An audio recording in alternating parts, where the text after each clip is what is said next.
చిత్రకళా రంగంలోకి రావడానికి గల కారణాలు ఏంటి? కొంతమంది ఎక్స్పెక్టేషన్లో ఎట్లా వస్తారంటే మేము డిప్లొమా చేసినాం, డిగ్రీ చేసినాం, ఈ క్యాన్వా చేసినాము, ఇది ఈ లక్షల్లో అమ్ముడు పోవాలన్నట్టుగా ఆ లక్షలే చూస్తున్నారు. కానీ ఆ వర్క్లో ఏం డెప్త్ ఉన్నది ఏంటిది అన్నట్టుగా అది ఎంతసేపు కూర్చొని చేస్తున్నావు, ఏమొస్తుంది రా దీనికి.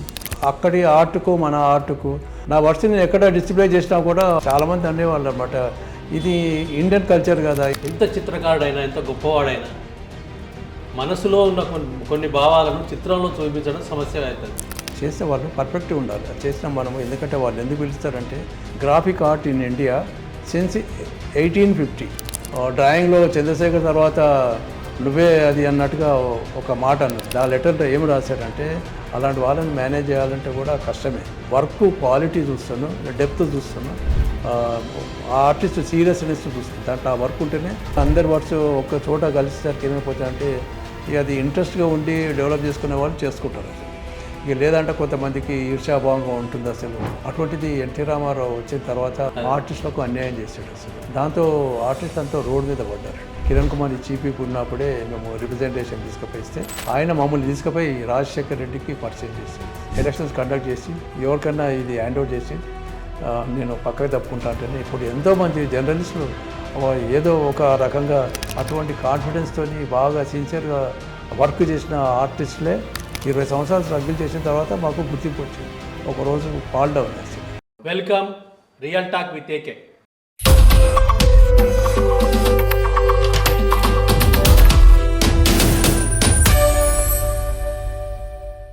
మనం ప్రస్తుతం కళారత్న, నేషనల్ లలిత కళా అకాడమీ అవార్డు గ్రహీత, కేంద్ర ప్రభుత్వ రంగ ఉద్యోగంలో 30 సంవత్సరాలకు పైగా పనిచేసి విఆర్ఎస్ తీసుకొని చిత్రకళకే తన జీవితాన్ని అంకితం చేసిన బైరి రఘురామ్ గారు మన ముందున్నారు. నమస్కారం సార్. నమస్కారం. మీరు చిత్రకళా రంగంలోకి రావడానికి గల కారణాలు ఏంటి? చిన్నప్పుడు చదువుకునే పుస్తకాల్లో అంటే 4వ తరగతి అటువంటి ఆ టైంలో పాఠాలతో పాటు ఇచ్చే బొమ్మలు, ఆ బొమ్మలను చూస్తే నాకు ఎంతో ఇంట్రెస్ట్గా అనిపించేది. అసలు అది వాటిని పెన్సిల్తో గీస్తూ తర్వాత కలర్లో వేయడము అలవాటు చేసుకున్నాను. అది చూసిన తర్వాత మా బస్తీ వాళ్ళందరూ నన్ను మెచ్చుకోవడము, దానివల్ల ఒక ఉత్సాహం అనేది కలిగి దాన్ని డెవలప్ చేసుకుంటూ వచ్చాను. అసలు అది హై స్కూల్ దాకా అట్లాగే చిన్న చిన్న డ్రాయింగ్లు ఏదో పెయింటింగ్ చేసుకుంటూ వచ్చాను.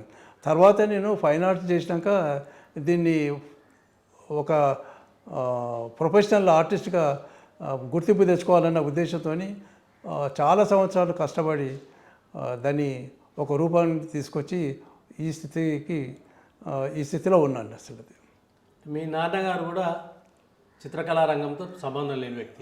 సంబంధం లేదు. ఆయన అంటే ఫాదరు రైల్వేలో మోల్డర్గా ఉద్యోగం చేసేవారు. అసలు ఆ ఉద్యోగం చేసినప్పుడు తను వర్క్ చేసేటప్పుడు నేను ఆయనకు టిఫిన్ తీసుకెళ్ళి రైల్వే లాలగూడ వర్క్షాప్లో చేస్తుండే. అసలు ఆ వర్క్ చేసేటప్పుడు ఆయన అంటే మోల్డింగ్ వర్క్ చేసేటప్పుడు తనకు దగ్గర అంటే వాళ్ళు ఇచ్చే టూల్స్తోని ఆ మూస చేసే వర్క్ శాంపుల్గా చేస్తుంటే అవి చూసి ఆ కర్వ్స్, యాంగిల్స్, ఆ షేప్స్ చూస్తుంటే నాకు చాలా ఇంట్రెస్ట్ అనిపించేది.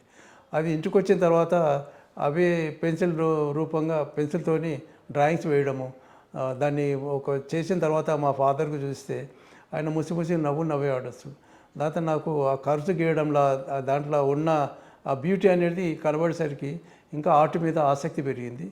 అది తర్వాత ముందు పోవడానికి దోహదపడింది. అసలు సాధారణంగా చిత్రకళా రంగాన్ని ఎంచుకోవాలంటే కుటుంబ పరంగా కానీ సన్నిహితుల పరంగా కానీ ఆసక్తి చూపరు.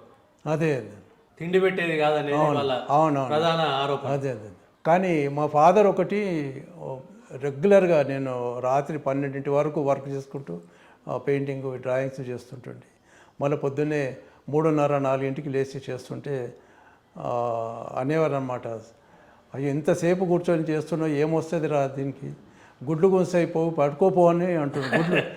గుడ్లు గుంస్తాయి పడుకోపో అని అంటుండే. అసలు ఇక దానికి నిన్ను లెక్క చేయలేదు. అయినా కూడా తనను బాధ పెట్టే విషయం లేక నేను పడుకుంటలేనంటే ఆయన ముందు నేను కొంచెం పడుకున్నట్టు చేస్తుంటే మళ్ళీ 4:30, 5:30 అట్లా లేచి మళ్ళీ వర్క్ చేసుకుంటారు. వాళ్ళు పడుకున్నప్పుడు నేను ఫ్రీగా కామ్గా పీస్ఫుల్గా పని చేసుకుంటుంటే. మీరు జాతీయ, అంతర్జాతీయ క్యాంపుల్లో చాలా చోట్ల పాల్గొన్నారు. విదేశాలు కూడా పర్యటించారు. అవునండి. విదేశాల అనుభవం ఏంటి? విదేశాల అనుభవము అక్కడి ఆర్ట్కు మన ఆర్ట్కు అంటే వాళ్ళంతా ఒక మోడర్న్ దీంట్లో క్యూబిజం ఫాలో అయ్యి మోడర్నిజం ఎక్కువ చూపిస్తారు అసలు. దాంట్లో వాళ్ళు కొన్ని రియలిస్టిక్ వర్క్స్ కూడా వాళ్ళు చాలా బాగా చేస్తారు అసలు. అది అసలు ఒక అందుకు ఉదాహరణ చెప్పాలంటే వాళ్ళ వర్క్స్ చూసి కూడా నేను ఇన్ఫ్లుయెన్స్ అయ్యాను అసలు. ఏ దేశాలు పర్యటించారు మీరు? జపాను, తర్వాత లండన్ పోయిన అసలు. అది వాళ్ళు చేసే వర్క్ అంతా నాకు బాగా ఆకట్టుకున్నాయి అసలు. అది వాళ్ళు చేసే పెయింటింగ్ విధానము, వాళ్ళ డ్రాయింగ్స్, లియోనార్డో డావిన్సీ ఉన్నారు అసలు. అది రిమ్బ్రెంట్ ఉండే అసలు. అది తర్వాత డాలీ, ఇలాంటి పెద్ద పెద్ద గొప్ప గొప్ప ఆర్టిస్టులంతా వాళ్ళని చూసి నేను ఏదో రకంగా నేను డెవలప్ చేసుకోవాలి, ఒక మంచి గుర్తింపు తెచ్చుకోవాలన్నట్టుగా కంటిన్యూగా నేను హార్డ్ వర్క్ చేస్తూ ఒక పొజిషన్కు తీసుకొచ్చుకున్న నా వర్క్స్. నేను అక్కడ ప్రేరణ ఏంటి? అంటే మీరు గ్రూప్ షోలో వెళ్ళారా, ఆర్ట్ క్యాంపులో వెళ్ళారా, లేదా లెక్చర్గా వెళ్ళారా? గ్రూప్ షోగా వెళ్ళాను అసలు. గ్రూప్ షోలోనే వెళ్ళాను అసలు. తర్వాత artist in residency program Japan వాళ్ళు ఎంబసీ వాళ్ళు ఇన్వైట్ చేశారనమాట 2015లో అసలు. అక్కడ చిన్న ఎగ్జిబిషన్ కూడా వాళ్ళు ఆర్గనైజ్ చేశారు. మేము వెళ్ళేటప్పుడు చిన్న చిన్న వర్క్స్ క్యారీ చేసాము అసలు. చేసిన తర్వాత వాళ్ళందరూ ఇక్కడ ఆర్టిస్ట్ రెసిడెన్సీ ప్రోగ్రామ్ తర్వాత దాంతోపాటు మీరు ఏమైనా వర్క్స్ తెస్తే ఇక్కడ ఎగ్జిబిట్ చేయండి అంటే అన్నారు అసలు. అక్కడ ఎగ్జిబిషన్ చేసే రోజు ఫస్ట్ డే నాడే నా వర్క్స్ చాలామంది, ఒక 4-5 నా వర్క్స్ పర్చేజ్ చేయడానికి రెడీ అయ్యారనమాట. ఎవరైతే ఆర్గనైజర్ ఉండేనో, అంటే మెయిన్ పర్సన్ అక్కడ ఎంబెస్లో పనిచేసేవాళ్ళు దగ్గరకు వచ్చి, బైరు సార్ వర్క్స్ 4-5 ఇంట్రెస్ట్ ఉన్నారు కొనడానికి అన్నట్టుగా. అప్పుడు సూర్యప్రకాష్, ఈ లక్ష్మణేలి, భరత్ యాదవ్, వీళ్ళు 3 ఆర్టిస్టులు నాతో పాటు ఉండే. వాళ్ళ ముందు వచ్చి ఇట్లా చెప్పినుండు అసలు. అది ఇట్లా బైరు సార్ వర్క్స్ చాలామంది ఇంట్రెస్ట్ ఉన్నారు. అది వాళ్ళు అట్లాగే కొన్నారు అసలు. అంబాసిడర్ కానీ మిగతా వాళ్ళు ఎవరో అక్కడ ఉన్న లోకల్గా ఉన్న వాళ్ళు నా వర్క్స్ పర్చేజ్ చేశారు అసలు. అది ఊహించని పరిణామం. ఊహించండి అంటే ఒకటి నేను ఊహించిన అసలు. అది నా వర్క్స్ నేను ఎక్కడ డిస్ప్లే చేసినా కూడా మంచి గుర్తింపు, అది చూపర్లకు ఒక ఆకర్షణగా ఉంటుందని నేను నమ్ముతున్నా అసలు. అది నేను ఆ ఉద్దేశంతోనే రాత్రి బావులు కష్టపడతాను, ఆ వర్క్ చేసుకుంటూ. మన చాలామంది అనేవాళ్ళు అనమాట, ఇది ఇండియన్ కల్చర్ కదా, ఇండియన్ కల్చర్ అంటే మనం బయట ఎందుకు చూపించకూడదు, బయట వాళ్ళని ఈజీగా అది త్వరగా ఆకర్షిస్తుంది అసలు. మన కల్చర్, తెలంగాణ కల్చర్ని నేను బయట ఎక్కడ ఏ వర్క్ చేసినా కూడా వాళ్ళని ఆకర్షితులను చేసేటట్టుగా, అటువంటి దాన్ని ఏమి లోపాలు లేకుండా నేను వర్క్ చేసి వాళ్ళకు చూపించి వాళ్ళని సంతోషపెట్టుకుంటూ వస్తాను. వాళ్ళు కొనడానికి కూడా ముందుకు వస్తారు అసలు. అది మీరు వేసిన అనేక చిత్రాలలో తెలంగాణ సంస్కృతి ప్రతిబింబిస్తుంది. దానికి కారణం ఏంటి?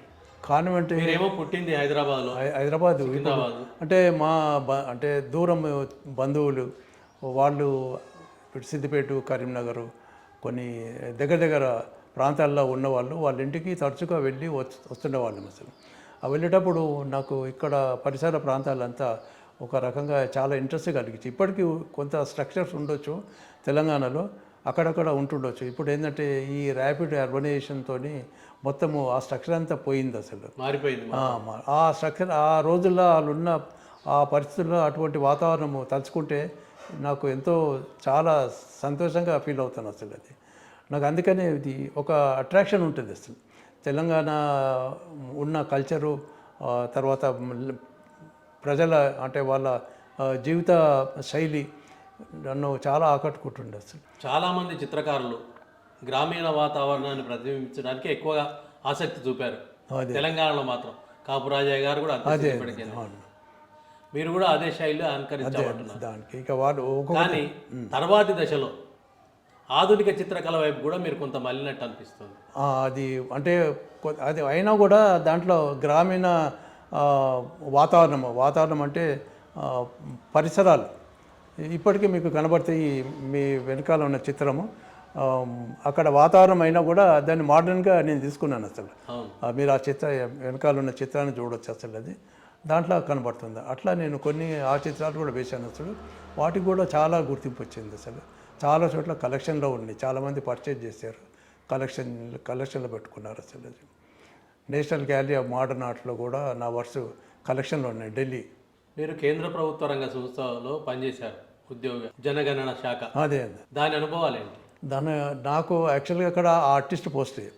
నేను ఒక చిన్న ఉద్యోగంలో చేరిన తర్వాత అక్కడ నాకు ఏదైతే సెక్షన్ అలాట్ చేశారో మ్యాపింగ్ సెక్షన్, మ్యాపింగ్ అంటే ఎక్కువ కాంటూర్స్ వేయడము, తర్వాత అంతా డ్రాయింగ్ వర్కే ఉంటుండే. నా వర్క్స్ తర్వాత నేను చేసిన బొమ్మలు మా సెక్షన్ హెడ్ చూసి నాతోని అక్కడ బుక్ డిజైన్ సెన్సస్ పబ్లికేషన్ ఉంటుండే. Census publication motives, charts, diagrams, cover page designs అన్నీ నాతోనే వేయించేవాళ్ళు. అసలు నాకని సీనియర్స్, ఫైన్ ఆర్ట్స్ చేసిన సీనియర్స్ కృష్ణస్వామి అని, సయ్యద్ అహ్మద్ అని వాళ్ళు సీనియర్ ఆర్టిస్టులు ఉన్నా కూడా నా వర్క్స్ చూసి వాళ్ళు నాతోనే కంటిన్యూ చేయించి మొత్తం పబ్లికేషన్ వర్క్స్ అంతా నాతోనే చేయించేవాళ్ళు. అసలు సెన్సస్లో ఆ విధంగా నేను బాగా పేరు తెచ్చుకున్నాను. అసలు అది మా డైరెక్టర్స్ ఎవరున్నా కూడా డైరెక్ట్గా కన్సర్న్ ఆఫీసర్తో లింకు లేకున్నా కూడా డైరెక్టర్ ఎవరైతే ఐఏఎస్ ఆఫీసర్స్ వస్తారో వాళ్ళు నాతోని ఈ వర్క్ విషయంలో నాతో ఎక్కువ టచ్లో ఉండేవాళ్ళు. అసలు నన్ను డైరెక్ట్గా పిలిచి వర్క్స్ ఇచ్చేవాళ్ళు. అసలు మీరు పదోన్నతులు పొందిన తర్వాత ఆర్టిస్ట్గానే పనిచేశారు. అవునండి. అంటే ఆ ఆర్ట్కు సెన్సెస్లో అది ఒక ప్రభుత్వ ఉద్యోగం, అందులో చేసే పద్ధతులు వేరే ఉంటాయి, అనుసరించే విధానాలు వేరే ఉంటాయి.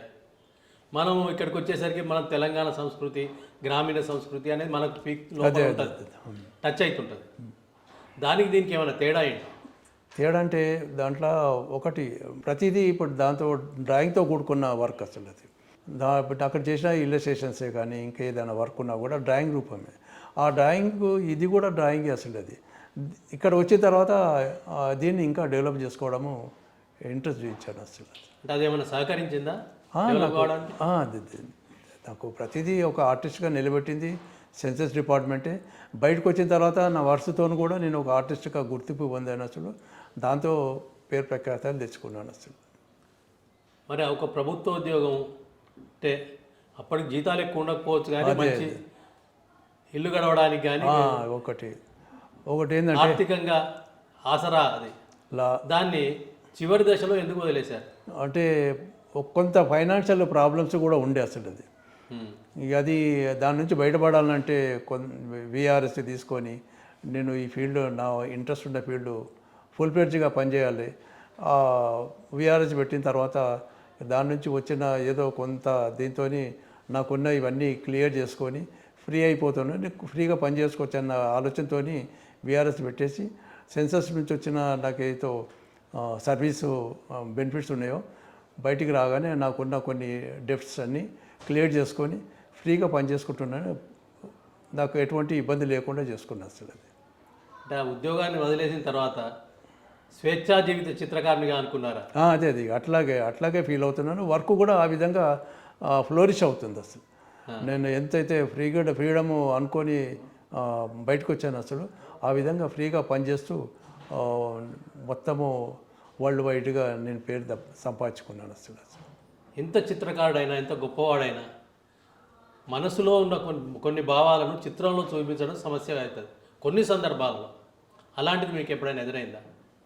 చూస్తున్న సొసైటీలో ప్రతిదీ కనబడేది నాకు ఒక అనుభవమే. అసలు ఇప్పుడు నేను ఎక్కడైనా ఏదైనా సమస్య తీసుకోవాలంటే బయట వెళ్ళినప్పుడు ఏదైనా నాకు ఇన్సిడెంట్ కనబడ్డది అనుకోండి, దాన్ని చిత్రరూపంగా తీసుకొచ్చి ఎగ్జిబిట్ చేయడం కూడా జరిగింది. చిత్రరూపంలోకి తేవడానికి అనేక మార్పులు చేస్తుంటాం మనం. చేస్తుంటాము. అది ఏ రకంగా తీసుకున్నానంటే ఒక ఉదాహరణ, ఉస్మానాబాదు మహారాష్ట్రలో ఒక భూకంపం వచ్చింది. అప్పుడు ఆ రోజు 2000 అనుకుంటా, దాదాపుగా 2000 మంది చనిపోయారు. అసలు అది ఆ భూకంపము నా మనసు కొద్దిగా చలించిపోయింది. అసలు దాన్ని వర్క్ రూపంగా తీసుకురావాలి నా పెయింటింగ్ రూపంలో అన్నట్టుగా. ఆ భూకంపంది ప్యానిక్ ఇన్ ఎర్త్కేక్ అని జనాలు పరిగెత్తుతున్నట్టుగా, నీడలు రివర్స్లో పరిగెత్తున్నట్టుగా చూపించాను. అసలు అది ఇంటర్నేషనల్ ఆర్ట్ ఎగ్జిబిషన్లో సెలెక్ట్ అయింది ఆ వర్క్. అసలు అది అటువంటి సబ్జెక్టు కూడా తీసుకున్నాను. అసలు అంటే సోషలాజికల్ థీమెటికల్గా ఈ విధంగా నేను డిపిక్ట్ చేయడము అలవాటు చేసుకున్నాను. అసలు ఒకటి ఈ స్టైల్, ఈ వర్క్ ఇదే ఒకే టైప్ అన్నట్టుగా కాకుండా సోషలాజికల్, థీమెటికల్, కల్చరల్ ఇటువంటి సబ్జెక్ట్ తీసుకొని నేను చేసిన అసలు అది. సాధారణంగా చిత్రకారులు అంటే తమ ప్రభావం చిత్రంలో కనిపించాలని ఏదో ఒక చోట వాళ్ళ ప్రభావం చూపించే పద్ధతిలో చేస్తారు. కొందరు పెదవులు కానీ కొందరు శరీరాకృతిలో ఏదో ఒక చిన్న మార్పు చేస్తుంటారు. మీలో అట్లాంటివి ఏమైనా ఉన్నాయా? ఉన్నాయి, చాలా ఉన్నాయి అసలు. అంటే ఒక్కటి అని ఒక గుర్తింపుగా లేదు అసలు. నా చిత్రాలు చూడగానే ప్రతి పాటు అదొక శైలి అన్నట్టుగా తీసుకొచ్చింది అసలు. ప్రతిదీ ఒక మీకు చూపిస్తాను, నా వర్షంలో మీకు అటువంటి మార్పులు చూపిస్తాను అసలు. అది పెదవులే కానివ్వండి, తర్వాత బొట్టు, కట్టు, జుట్టు ఇలాంటివి కూడా నా చిత్రాల్లో కనపడతాయి అసలు. అది తర్వాత దాంట్లో తీసుకున్న ఒక స్టైలైజేషన్ లీనియర్ ఫామ్లో అన్ని లైన్సే ఉంటాయి అసలు. అది అటువంటి దాంట్లో నా చిత్రాలని జతపరుచు ఒక స్టైల్గా నేను ఏర్పరచుకున్నాను అసలు. ప్లస్ దాంతోపాటు ఒక సబ్జెక్ట్ తీసుకొని ఒక నేను లేడీ లేకపోతే మేల్ ఫీమేల్ ఫిగర్ చూపించినాను అనుకోండి, దానికి తోడుగా సైడ్లో ఒక సబ్జెక్ట్ తీసుకుంటాను, బర్డ్స్, యానిమల్స్ ఇలాంటివి కూడా నేను డిపిక్ట్ చేస్తాను. అది చూడగానే ఆటోమేటిక్గా జనాలు ఈ చిత్రము పలానా ఆర్టిస్ట్ అని గుర్తించే విధంగా నేను ఆ విధంగా డిపిక్ట్ చేస్తుంటాను.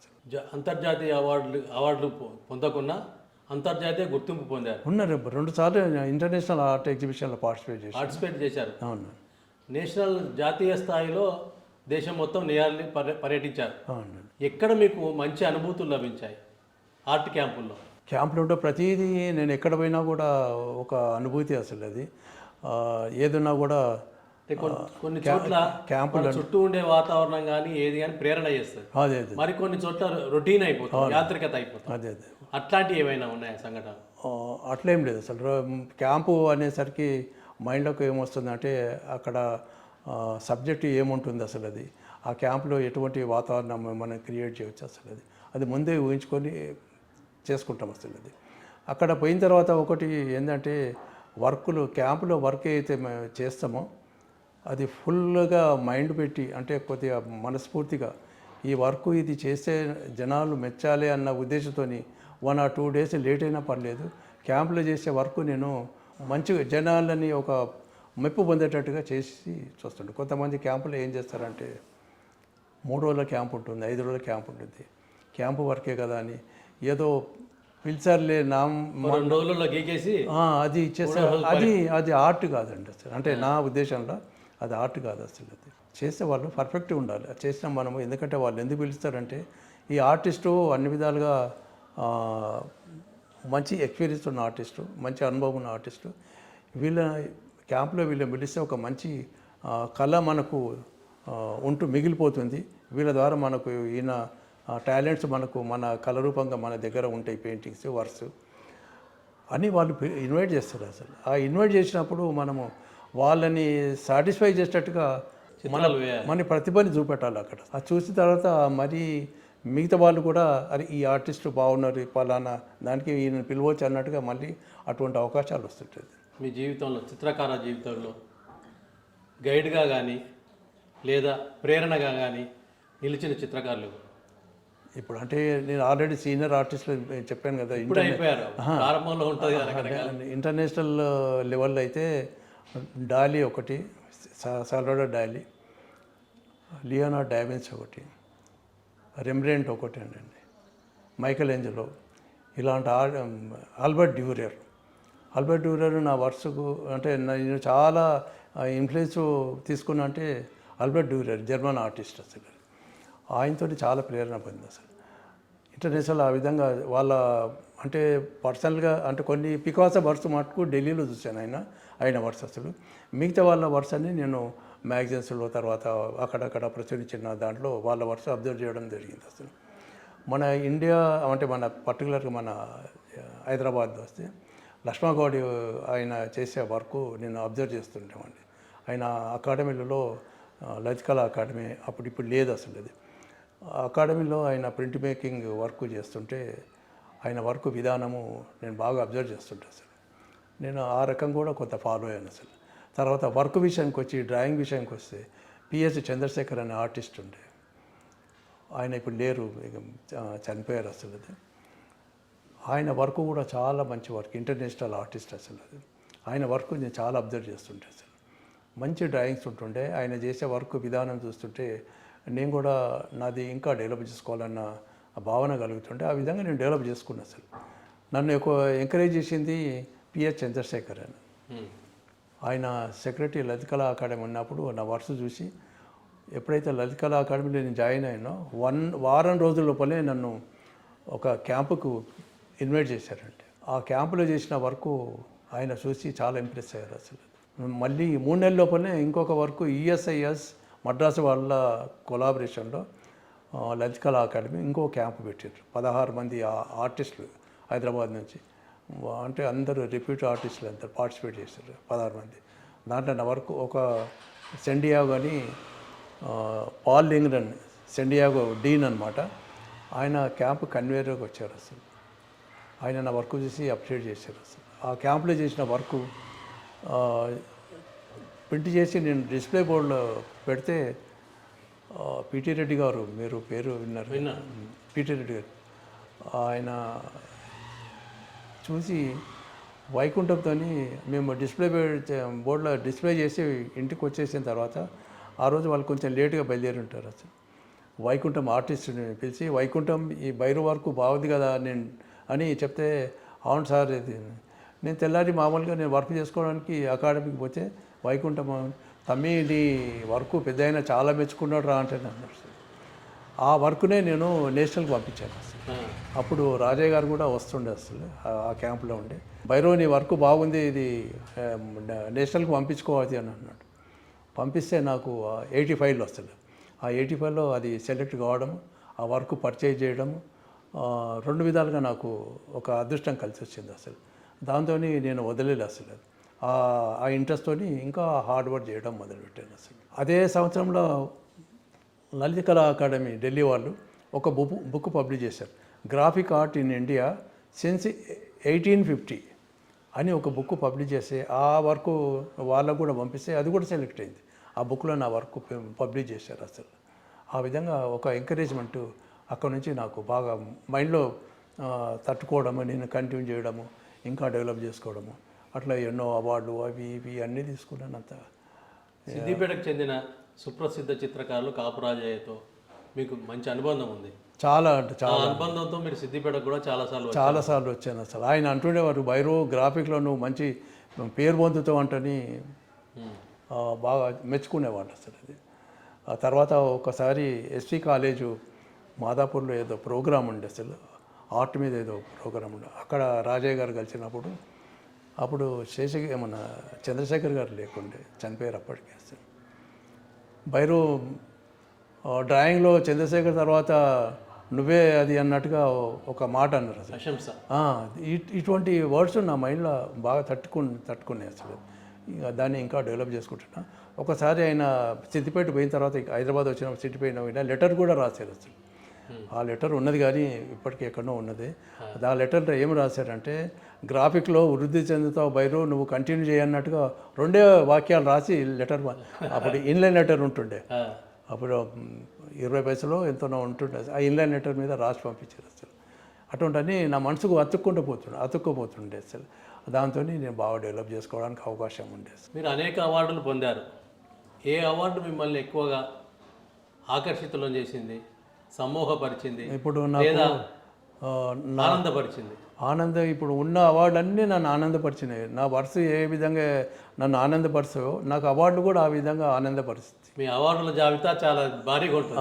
అది నేషనల్ అకాడమీ అవార్డు, లలిత కళా అకాడమీ, తర్వాత government of India minister of culture వాళ్ళది సీనియర్ ఫెలోషిప్, ఆ అవార్డు వచ్చింది. అసలు అంటే ఎన్ని సంవత్సరాలకు ఇస్తారు? 2 ఇయర్స్కి ఇచ్చారు. అసలు 2 ఇయర్స్ ఇచ్చారు. అసలు దాని తర్వాత కళారత్న అవార్డు. వాళ్ళకి ఏమైనా 2 ఇయర్స్ ఫెలోషిప్లో ఇన్ని చిత్రాలు వేసి చూపించాలి అట్లా ఏమన్నా? అట్లా ఏం లేదు. అంటే వాళ్ళకు ఎవ్రీ 6 మంత్స్కు మన ప్రోగ్రెస్ వాళ్ళకు పంపుతూ ఉండాలి. అసలు అది ఆ అవార్డు కాకుండా Kalaratna award state government, AP government ఉన్నప్పుడు కళారత్న అవార్డు ఇచ్చారు. అసలు తర్వాత హైదరాబాద్ ఆర్ట్స్ సొసైటీ నుండి గోల్డ్ మెడల్ తీసుకున్నాను. అసలు తర్వాత తెలుగు యూనివర్సిటీ వాళ్ళు ప్రతిభా పురస్కారం ఇచ్చారు. అసలు సిద్దిపేట నుంచి అంటే స్టేట్ లెవెల్లో వాళ్ళు ఆర్ట్ ఎగ్జిబిషన్ చేశారు. అప్పుడు రాజయ్య గారు ఉన్నప్పుడు బెస్ట్ అవార్డు ఇచ్చారు అనమాట. అసలు అది ఇట్లాంటివి నాకు అంటే ఉత్సాహాన్ని పెంచడానికి ఇటువంటి అవార్డులు నన్ను ఎంతో ముందుకు తీసుకుపోయాయి ప్రేరణ కలిగిస్తాయి. యాక్చువల్లీ. మీరు అనేక క్యాంపుల్లో పాల్గొన్నారు, జడ్జిగా కూడా పనిచేశారు కొన్ని క్యాంపు. అదే జడ్జిగా ఉండే అనుభవాలు ఏంటి? జడ్జిగా ఉన్నప్పుడు అంటే ఇప్పుడు దాంట్లో వర్క్ ప్రతి ఆర్టిస్టు మాకు ఏదో గుర్తింపు రావాలి, తర్వాత అవార్డ్స్ రావాలన్నట్టుగా ఎంతో ఎక్స్పెక్టేషన్తో పంపిస్తుంటారు అసలు. అది ఇక దాంట్లో మార్కు అంటే అంతవరకు ఉన్న ఆర్టిస్టులు మామూలుగా ఒక యావరేజ్, బిలో యావరేజ్ అలా చేసే ఆర్టిస్టులు కూడా ఉంటారు, కానీ అందరూ ఎక్స్పెక్ట్ చేస్తారు ఏదో మాకు రావాలి చేయాలని. అలాంటప్పుడు ఇది టఫ్ జాబ్ అనమాట. ఏది అంటే టాప్లో ఉన్న వర్షాన్ని మనం తీస్తాం అసలు. అది తీసిన తర్వాత కూడా దాని వెనకాల మరి ఎవరైతే ఎక్స్పెక్ట్ చేస్తారో అది రాకుంటే వాళ్ళకు కొంచెం బాధ అనిపిస్తుంది. అలాంటి వాళ్ళని మేనేజ్ చేయాలంటే కూడా కష్టమే. ఇక దాంట్లో ఏ వర్క్స్ అంటే నా ఉద్దేశంలో నేను ఎక్కడ పోయినా కూడా వర్క్ క్వాలిటీ చూస్తాను, డెప్త్ చూస్తాను, ఆ ఆర్టిస్ట్ సీరియస్నెస్ చూస్తాను. దాంట్లో ఆ వర్క్ ఉంటేనే నేను అవార్డుకు ఎంపిక చేస్తుంటాను సార్. జ్యూరీగా వెళ్ళినప్పుడు ఏవైనా అనుభవాలు ఉన్నాయా, ప్రత్యేకమైన అనుభవాలు? జ్యూరీగా అంటే ఇప్పుడు దాంట్లో ఇవే కొన్ని సందర్భాలలో మనకు రకరకాల అనుభవాలు వస్తాయి. ఒకటి ఏంటంటే దాంట్లో ఎవరైతే ఎగ్జిబిషన్స్ పార్టిసిపేట్ చేస్తారో ఆ పార్టిసిపెంట్స్ వర్క్స్ చూస్తుంటే కూడా మనకు ఓ రకమైన థ్రిల్ అనిపిస్తుంది. అంటే కొన్ని మనకు కూడా మనసుకు తట్టే వర్క్స్ కనబడతాయి. రకరకాల ప్రయోగాలు చేస్తారు, వాళ్ళ స్టైలు, వాళ్ళ వే ఆఫ్ అప్రోచ్, వాళ్ళది వర్క్ డెప్త్, కలర్ డెప్త్, ఇటువంటివన్నీ చూసరికి కొద్దిగా మన లోపల మార్పు వస్తుంది. మనం కూడా ఇది ఈ రకంగా దీన్ని చేస్తే బాగుంటుందన్న మైండ్కు తడితే అలాంటి సందర్భాలు ఎన్నో ఉన్నాయి అసలు. అది దాని నుంచి మన వర్క్స్లో కొన్ని ఏమైనా అది అనేక సోలో క్యాంపులు కూడా చేశారు. చేస్తున్నాను. ఎక్కడ చేసిన సోలో క్యాంప్ మిమ్మల్ని? నేను సోలో చేసింది తక్కువ అసలు. అది 5, 6, 7 చేసిన సోలో షోలు అసలు. బాంబే జాంగీర్ ఆర్ట్ గ్యాలరీలో 3 సార్లు చేశాను అసలు. అది ఒకటే దగ్గర అంటే వేరే డిఫరెంట్ ఇయర్స్ అసలు. తర్వాత ఢిల్లీలో Devraj print maker, famous print maker అసలు. ఆయన ఇప్పుడు అమెరికాలో ఉంటున్నారు. వాళ్ళ వైఫ్ ప్రతిభా డకోజీ, దేవరాజు డకోజీ, ఆయన హైదరాబాద్ అతనే ఢిల్లీలో సెటిల్ అయ్యి అక్కడ నుంచి ఇప్పుడు యుఎస్లో ఆయన స్టే చేస్తున్నారు. ఆయన మిస్సెస్ ఆమె కూడా ఆర్టిస్ట్ చేస్తాడు. ఆమె ఒకసారి బెంగళూరు వెళ్ళినప్పుడు నా వర్క్స్ అక్కడ ఏదో గ్యాలరీలో చూసినట్టుంది. ఆమె ఢిల్లీ పోయినప్పుడు నాకు ఒక లెటర్ రాసింది అసలు. మీ వర్క్స్ చాలా బాగున్నాయి, మీరు ఎగ్జిబిషన్ మీ సోలో షో మేము కండక్ట్ చేస్తాము, పంపిస్తారు, ఆ వర్క్స్ మీరు చేయగలుగుతారా అంటే చేస్తానప్పుడు తను ఇంట్రెస్ట్గా నా వర్క్స్ తెప్పించుకొని అక్కడ ఎగ్జిబిషన్ చేశారు అసలు. గ్రూప్ ఎగ్జిబిషన్లో, సోలో ఎగ్జిబిషన్లో చాలా తేడాలు ఉంటాయి. గ్రూప్ ఎగ్జిబిషన్ అంటే 10 మంది, 20 మంది, 100 మంది కూడా ఉండొచ్చు చిత్రకారులు. అంటే ఆ ఎగ్జిబిషన్ స్థాయిని బట్టి అవన్నీ ఉంటాయి. ఈ 2 రకాల అనుభవాలు ఎలా ఉంటాయి? గ్రూప్ ఎగ్జిబిషన్లు అంటే ఇప్పుడు అందరి వర్క్స్ ఒక చోట కలిసేసరికి ఏమైపోతాయంటే ఒక రకమైన ఆనందం ఉంటుంది. ఈ తర్వాత ఇప్పుడు వర్క్స్ కొంతమంది సెలెక్ట్ చేసి కొంతమంది వర్క్స్ ఎంకరేజ్మెంటు అంటే పర్చేజ్ చేయడం అలాంటి పరిస్థితులు వస్తే దొరకని రాని వాళ్ళకు కొద్దిగా బాధ అనిపిస్తుంది, నిరాశ ఉంటుంది. ఇప్పుడు అదే ఇండివిజువల్ షో అయింది అనుకోండి, అసలు మన 4 మెచ్చుకుంటారు, ఒకవేళ సేల్ అయితే అవుతుంది, లేకపోతే లేదు. అది ఒక్కరికే దాని అంటే అది నలుగురిలో పోయేసరికి కొద్దిగా ఫీలింగ్ చాలా ఉంటుంది. కానీ గ్రూప్ షో అనుభవాలు భిన్నంగా ఉంటాయి. అంటే మన తోటి వెళ్ళే కళాకారులు, చిత్రకారులను బట్టి ఆ అనుభవాలు భిన్నంగా ఉంటాయి.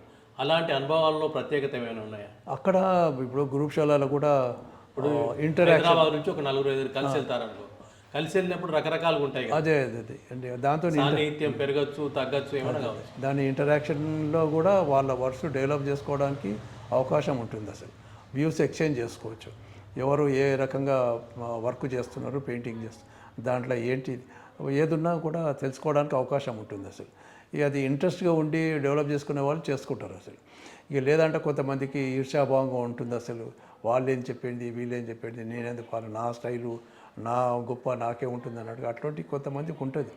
కానీ జనరల్గా ఏంటంటే ఆ ఇంటరాక్షన్లో డెవలప్ చేసుకోవడానికి ఆస్కారం ఉంటుంది. అసలు ఎక్కడ నిర్వహించిన క్యాంపు మిమ్మల్ని ఎక్కువగా ఆకర్షింపజేసింది?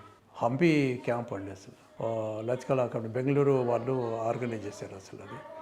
తర్వాత ఢిల్లీలో కూడా ఒకటి వాళ్ళు కూడా ఉన్నాయి చాలామంది అండి. అందరూ ఎక్కడ పిలిచినా కూడా నేను సిన్సియర్గా ఒక హార్డ్ వర్క్ చేసి వాళ్ళని సాటిస్ఫై చేసేటట్టుగా వాళ్ళకు అనుకున్నట్టుగా వాళ్ళు ఏ రకంగా ఎక్స్పెక్ట్ చేశారో అటువంటి వాళ్ళకు వర్క్ చేసి క్యాంపులలో వాళ్ళని తృప్తిపరచడము జరిగింది అసలు. హైదరాబాద్ ఆర్ట్ సొసైటీ పరంగా మీరు కొన్ని పదవులు కూడా నిర్వహించారు. అవునండి. ఆ పదవుల అనుభవం ఏంటి? కమ్యూనిటీ అంటే ఆర్టిస్ట్ కమ్యూనిటీకి ఒక సేవా దృక్పథంతో దాంట్లో అడుగుపెట్టినప్పుడు ఆర్టిస్టులని పైకి తీసుకురావాలి. ఎవరికైనా ఏదైనా ఏ రకమైన ఎటువంటి సహాయం ఉంటే మన సహాయశక్తుల ఇండివిజువల్గా కాకుండా సొసైటీ తరపు నుంచి కూడా వాళ్ళకు ఏదైనా హెల్ప్ చేయాలి, అంటే డెవలప్ చేసుకోవాలి. అప్పుడు వర్క్ చేసినప్పుడు ఇప్పుడు మాకు ఆర్టిస్టులకు అంతా ఒక ప్లాట్ఫామ్ ఉండేది, లతికల అకాడమీ. అప్పుడు దానికి ప్రెసిడెంట్, సెక్రటరీ ఈ పోస్టులు ఉంటుండే, మిగతా వాళ్ళు కొంతమంది మెంబర్స్ ఉంటుండే. ఆర్టిస్టులకు ఏం కావాలి, ఆర్టిస్ట్ ఏం చేయాలన్నట్టుగా గవర్నమెంట్ నుంచి ఫండ్స్ తీసుకొని ఆర్టిస్టులకు ఎవరెవరి స్కిల్ ఉంటుందో వాళ్ళ తగ్గట్టుగా వాళ్ళకు అటువంటి అవకాశాలు, ఆపర్చునిటీస్ కలిగించేవారు అసలు. అటువంటిది ఎన్టీ రామారావు వచ్చిన తర్వాత ముఖ్యమంత్రిగా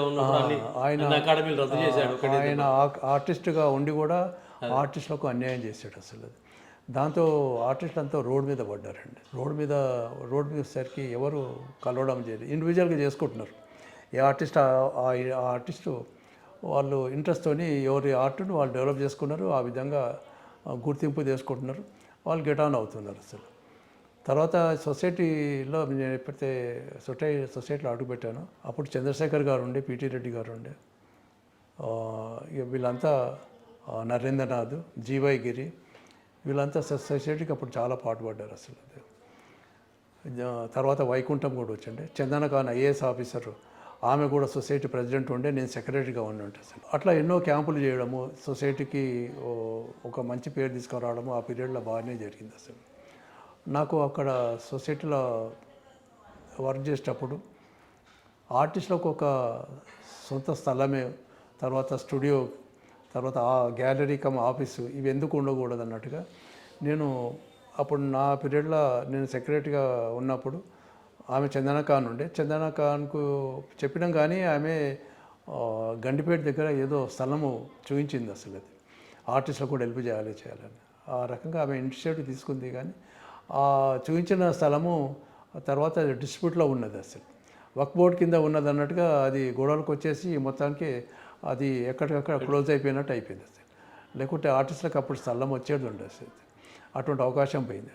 ఆమె పీరియడ్ అయిపోయిన తర్వాత వైకుంఠము ప్రెసిడెంట్కి వచ్చిండే, అప్పుడు నేను వైస్ ప్రెసిడెంట్గా ఉన్నట్టు. ఆ టైంలో కూడా నేను ప్రపోజల్ పెడితే మనం ప్రయత్నం చేద్దామన్నట్టుగా వీళ్ళు సీనియర్స్ సుభాష్ బాబు, నరేంద్రనాథ్, వైకుంఠం, మేము రెగ్యులర్గా కిరణ్ కుమార్ రెడ్డి అప్పుడు చీఫ్ మినిస్టర్, అంటే చీఫ్ ఇప్పుడు ఉండే, అప్పుడు చీఫ్ మినిస్టర్ లేకుండే, రాజశేఖర్ రెడ్డి గారు చీఫ్ మినిస్టర్ ఉండే అసలు. ఆ కిరణ్ కుమార్ రెడ్డి సుభాష్ బాబుకు స్టూడెంట్గా ఉండే కిరణ్ కుమార్ రెడ్డి. అటువంటి ఆ సంబంధంలో సరే మనం కలుద్దాము, ఆర్టిస్టులకు ఏదైనా బెనిఫిట్ చేద్దామని కిరణ్ కుమార్ చీఫ్ ఉన్నప్పుడే మేము రిప్రజెంటేషన్ తీసుకుపోయిస్తే ఆయన మమ్మల్ని తీసుకుపోయి రాజశేఖర్ రెడ్డికి పరిచయం చేశారు. మేమైతే ప్రపోజల్ పెట్టామో 20 acres ల్యాండ్ ఆర్టిస్టులకు స్టూడియోలు, రెసిడెన్షియల్ పర్పస్, తర్వాత ఆఫీస్ కమ్ గ్యాలరీ, ఇటువంటి దానికి 20 acres అడిగితే ఆయన రాజశేఖర్ రెడ్డి చూసి అబ్బాయి అంతనా అన్నట్టుగా అనేసారు అసలు. ఇంతనా అని అనేసిండే, అంటే ఇంత స్థలమా అన్నట్టుగా, ఏదో కొంత చూస్తాను లేనో మాట ఇచ్చారు అసలు. ఆ తర్వాత ఆయన ఆ పీరియడ్ లోపలనే చనిపోవడం జరిగింది అసలు. తర్వాత కిరణ్ కుమార్ రెడ్డి గారు అసలు. ఇప్పుడు ఆయన మరి రికమెండ్ చేసిందే, మరి ఆయన పీరియడ్లో మనం ఎందుకు పోకూడదు. మళ్ళీ వైకుంఠము, నేను, నరేంద్రనాథ్, తర్వాత సుభాష్ బాబు మళ్ళీ పోయి ఆయన కలిస్తే అదే ప్రపోజల్, అదే లెటరు ఆయన ఇమీడియట్గా ఎండార్జ్ చేశారండి. ల్యాండ్ అలాట్ చేయండి అని రెవెన్యూ డిపార్ట్మెంట్కు, కన్సర్న్ డిపార్ట్మెంట్కు రాసి పంపించారు. ఆ డిపార్ట్మెంట్కు వాళ్ళకు పంపిస్తే వాళ్ళు మాకు లెటర్ పంపించారు, గవర్నమెంట్ ల్యాండ్ ఎక్కడ ఉందో మీరు చెప్పండి, మేము అలాట్ చేస్తామని వచ్చింది. మీరే చెప్పండి. చెప్పండి మేము అలాట్ చేస్తామని అన్నారు. అప్పుడు సొసైటీలో కొంత ఎలక్షన్స్ ఇది గొడవలు ఉండే అసలు నాకు. ఎందుకంటే సర్వీస్ ఉన్నప్పుడే నేను ఆర్ట్ మీద ఎక్కువ ఇంట్రెస్ట్ పెట్టి బయటకు వచ్చేసినది. ఇప్పుడు మళ్ళీ నేను సొసైటీ ఎందుకు ఇది పెట్టుకొని అది ఉన్న దీన్ని బ్రేక్ చేసుకోవాలి అసలు. ఎలక్షన్స్ కండక్ట్ చేసి ఎవరికన్నా ఇది హ్యాండ్ ఓవర్ చేసి నేను పక్కకు తప్పుకుంటా అంటే నా ఫీల్డ్ వర్క్ నేను చేసుకుంటా అంటే పక్కకు జరిగిపోయింది. ఆ లెటరు వాళ్ళ నుంచి వచ్చిన తర్వాత వాళ్ళు దాన్ని ఇంట్రెస్ట్ తీసుకోలేదు. తర్వాత బాడీ వాళ్ళు తీసుకొని ఉంటే ఈరోజు 20 ఎకరాల స్థలము వస్తుండే అసలు. ఒకే దగ్గర అందరు చిత్రకారులు ఉండే అవకాశం కూడా కలిగేది. స్టూడియోలు ఉంటుండే, గ్యాలరీస్ ఉంటుండే, తర్వాత రెసిడెన్షియల్ పర్పస్గా ల్యాండ్ దొరుకుతుంటాయి.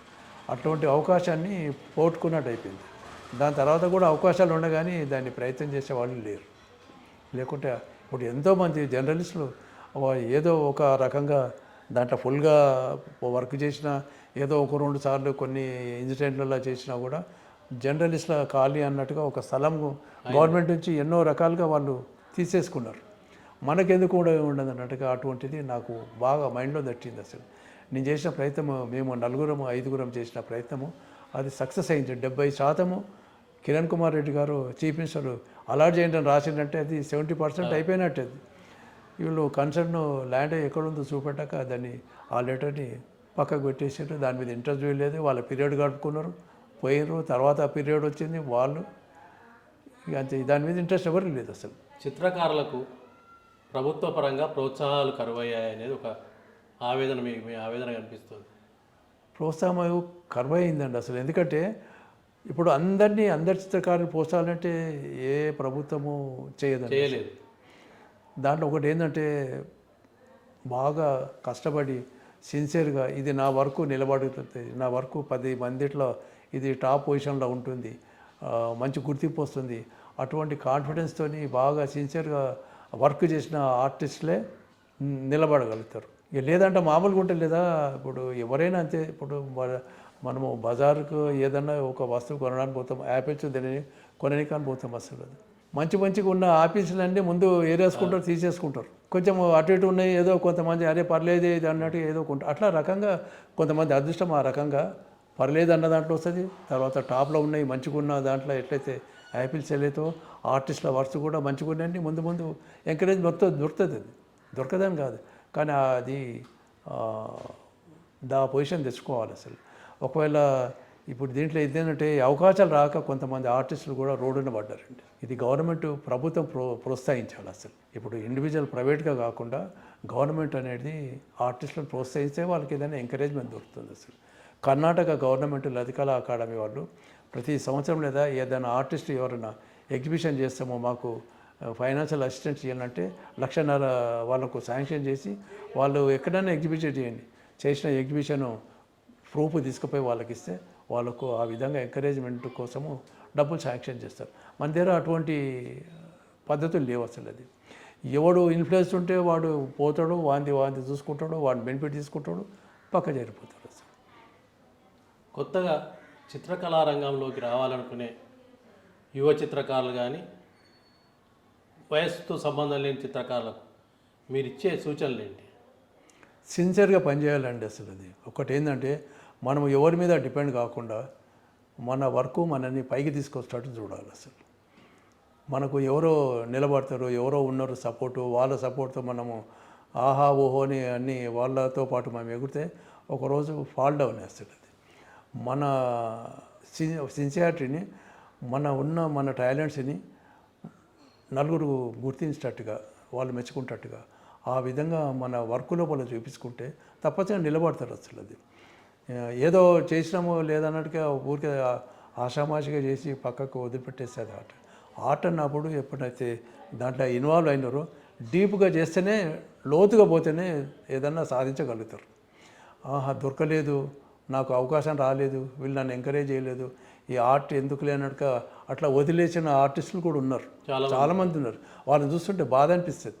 ఒకటేంటంటే మొండి పట్టు ఉండాలి, ఇది ఎప్పటికైనా నేను సాధిస్తా, వాళ్ళు చేసేది ఏంది వాళ్ళకంటే ఎక్కువ మించి నేను వర్క్ చేస్తాన్న ఆలోచన వాళ్ళ లోపల ఆ మొండితనము పట్టుదల రావాలి అసలు. వస్తే తప్పనిసరిగా నిలబడతారు అసలు. మేము కూడా కొన్ని సంవత్సరాలు స్ట్రగుల్ చేసినాం. 20 సంవత్సరాలు స్ట్రగుల్ చేసిన తర్వాత మాకు గుర్తింపు వచ్చింది. నిలదొక్కున్నాం అసలు. అది అంతేకాని మనకు ఏదో ఆర్ట్ చేయగానే పెయింటింగ్ చేయగానే కొంతమంది ఎక్స్పెక్టేషన్లో ఎట్లా వస్తారంటే మేము డిప్లొమా చేసినాము, డిగ్రీ చేసినాము, ఈ క్యాన్వాస్ చేసినాము, ఇది ఈ లక్షల్లో అమ్ముడు పోవాలన్నట్టుగా ఆ లక్షలే చూస్తున్నారు. కానీ ఆ వర్క్లో ఏం డెప్త్ ఉన్నది ఏంటిది అన్నట్టుగా వాళ్ళు ఆలోచించరు. డెప్త్ లేకపోతే లక్షలు కాదు, వేలు కూడా రావు. అదే అండి అసలు. అది ఇప్పుడు ఒక వర్క్ ఉన్నదంటే లేదా కాలేజ్ స్టూడెంట్స్ ఉన్నారు, యంగ్స్టర్స్ ఉన్నారు, ఒక వర్క్ చూడగానే లేదా ఇది బాగుంది, సూపర్లా ఆకర్షణ ఎట్లుండాలి, వర్క్ చుట్టే తిరగాలి అసలు. నలుగురిని నలుగురు మెచ్చేటట్టుగా ఉండాలి అసలు. ఆ విధంగా ఉంటే తప్పనిసరిగా వస్తారు అసలు. అట్లా కష్టపడాలి. అటువంటి పొజిషన్ తీసుకొచ్చినట్టుగా కష్టపడితేనే నిలదొక్కోగలుగుతారు. మీరు చిత్రకారునిగా మీ కుటుంబంలో చిత్రకారులు ఎవరైనా ఉన్నారు? మా సన్నే ఉన్న మా కొడుకు ఏం పేరు? మా కొడుకు బాలాభిరాము. ఆయన కూడా MFA master of painting fine arts చేసిండు అసలు. జేఎన్ఎఫ్ఏ నుంచి చేసిండు అసలు. డిగ్రీ ఏమో ఎస్వి కాలేజ్ మాదాపూర్ అక్కడ చేసి ఎంఎఫ్ఏ ఇక్కడ జేఎన్ఎఫ్ఏ నుంచి చేసిండు అసలు. ఆయన కూడా ఎగ్జిబిషన్స్ అక్కడిక్కడ చేసిండు, బాగానే అవార్డు తీసుకున్నాడు అసలు. ఇంకా మీ కుటుంబ వివరాలు? ఫ్యామిలీ, నేను, నా భార్య శివలక్ష్మి, తర్వాత కొడుకు భార్య రాధిక. ఆమె కార్పొరేట్ ఆఫీస్లో ఆమె ఎంఫాప్ చేసింది, కార్పొరేట్ ఆఫీస్లో జాబ్ చేస్తుంది అసలు.